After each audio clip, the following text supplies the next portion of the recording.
9 10เนาะအဲ့ဒါကိုကျွန်တော်တို့ကဒီမှာ1 milli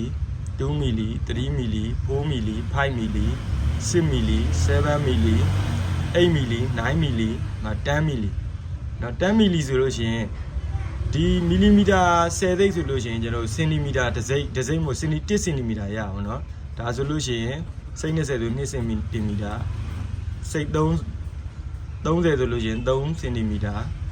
ကျွန်တော်4ဆိုလို့ရှိရင်40ဆိုလို့ရှိရင်4စင်တီမီတာပေါ့နော်ဒါ10စိတ်ကို1စင်တီမီတာရတော့စိတ်20ဆိုရင်2စင်တီမီတာစိတ်30ဆိုရင်3စင်တီမီတာစိတ်40ဆိုရင်4စင်တီမီတာရပါဒါကတော့ဒါဗာနီယာကလီပါလေးရဲ့အကြောင်းပေါ့နော်အဲ့ကြတော့ကျွန်တော်တို့ဒီ pin stem ကိုကျွန်တော်တိုင်းပြမယ်ဒါကတော့ကျွန်တော်တို့ဒါတာမန်ဒါကျွန်တော်125 pin stem ပေါ့နော်တာမန်125 pin stem ဆိုတော့ဒါဒီတိုင်းကြည့်ရင်တော့ကျွန်တော်တို့အလုံးကြီးလို့ထင်ရတယ်ပေါ့နော်အဲ့ကြတော့ကျွန်တော်တို့တိုင်းကြည့်မယ်တိုင်းကြည့်မယ်ဆိုလို့ရှိရင်ဒီမှာကျွန်တော်တို့ဟိုဟာရတယ်နော်53စင်တီမီတာရတယ်53စင်တီမီတာဆိုတော့ကျွန်တော်အဲ့ဒါကိုဒီလိုတစ်ချက်ပြန်တိုင်းကြည့်မယ်ဒီလိုတိုင်းကြည့်မယ်ဆိုနေမယ်နော်အနည်းငယ်ကျွန်တော်ဟိုဟာရှိရနော်ဒါတော့ဒီ pin stem နဲ့ကျွန်တော်တိုင်းပြပါတော့ဒါပေမဲ့တကယ်တမ်းကျွန်တော်တို့ဒါနည်းနည်းလဲချုံမှုလေးတွေရှိနေတာကျွန်တော်တို့နားလည်ပြီးပါဘာလို့လဲဆိုတော့ကျွန်တော်ဗီဒီယိုရိုက်ခဲ့တဲ့အချိန်မှာနည်းနည်းအခက်ခဲလေးရှိရဖြစ်တဲ့တော့เนาะဒါကတော့ကျွန်တော်တို့ဒါ Yo pin stem ကိုဒါကျွန်တော်ပြထားပါတော့ Yo pin stem ကိုမြင်ပြီးကျွန်တော်တို့က pin stem ကိုအဝိုင်းလားဘဲဥပုံလားဆိုတာကိုကျွန်တော်တို့ကဒါကွဲပြမသိရဘူးအဲ့ကြတော့ကျွန်တော်နောက်ထပ် pin stem တစ်လုံးနဲ့ပြပေးမယ်အဲ့ဒါဆိုလို့ရှိရင်ဒီကိုအနေနဲ့ကဒါ pin stem ကဝိုင်းလားဘဲဥလားဆိုတော့တေချာပေါက်သိသွားလိမ့်မယ်เนาะအဲ့ကြတော့ဒါကကျွန်တော်တို့ Kili 125 pin stem Kili 125 pin stem ဆိုတော့ကျော်ဒီမှာဘာလို့ကျွန်တော်တို့ကဘဲဥပုံလာတာလဲလို့ပြောရခုနပင်စတင်တို့မဟုတ်တော့ကျွန်တော်ဒီမှာဘေးသားတွေမပါတော့ဘူးเนาะ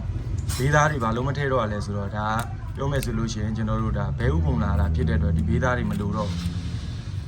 ဒါအမြင်ရှင်းရှင်းလင်းလင်းသိအောင်လို့မလို့ဒါကျွန်တော်ကဒါပြတာပေါ့เนาะဒီမှာ53မီလီမီတာရှိတယ်အဲ့ကြော်ဒီမှာကျွန်တော်တို့ဒီဘေးတိုက်ကြည့်လိုက်တယ်ဒါဒီမှာဘယ်လောက်กว่าဟာသွားလဲဆိုလို့ရှိရင်ကျွန်တော်တို့ဒီမှာ40စင်တီမီတာပဲရှိတော့တယ်ဒါဆိုလို့ရှိရင်ကျွန်တော်တို့က pin stem ကဘဲဥလာတဲ့အဝိုင်းလာရဲဆိုတော့ကျွန်တော်သဘောပေါက်သွားပြီပေါ့နော်အဲ့ကျတော့ဒါကကျွန်တော် Kili 125ဒီမှာဒါကကျတော့ကျွန်တော် FZ ကိုကျွန်တော် EFI pin stem သူလဲဒီတိုင်းပဲထုံနည်းတူပဲเนาะအလုံးကြီးမလုပ်တော့ တကယ်တော့ကျွန်တော်အလုံးကြီးစီမလိုတော့ပါပေါ့နော်မလိုတော့ဒါဘဲဥမုံလာတာဖြစ်တဲ့အတွက်ဒီကျွန်တော်တို့အပေါ်အောက်ထိန်းနှစ်ဖက်ထမ်းနေရဆိုလို့ရှိရင်ကျွန်တော်တို့ကဒါဒီ pin stain တွေကဒါအလုပ်လုပ်တယ်ပေါ့နော်ဒါဒီဘေးတိုက်ကမလိုတော့ဘူးဒီမှာ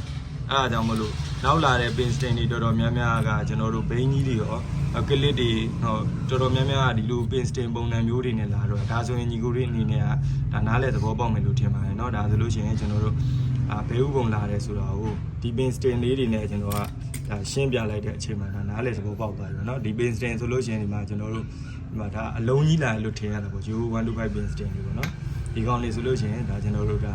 pin stain ကဘဲဥပုံလာအလုံးလားဆိုတော့ဒါနားလဲသဘောပေါက်သွားပြီလို့ထင်ပါတယ်အဲကြတော့ဒီကျွန်တော်ရဲ့ YouTube channel လေးကို like and subscribe လေးလုပ်ပြီးတော့ကျွန်တော် share သွားပေးပါအောင်လို့လည်းကျွန်တော်မြစ်တိုင်ရခံနေပါတယ်နောက်ပြီးတော့နောက်တဲ့ video အသစ်တွေတင်မှာဖြစ်တဲ့အတွက်ကျွန်တော် video လေးကိုစောင့်ကြည့်ပြီးဖို့လည်းကျွန်တော်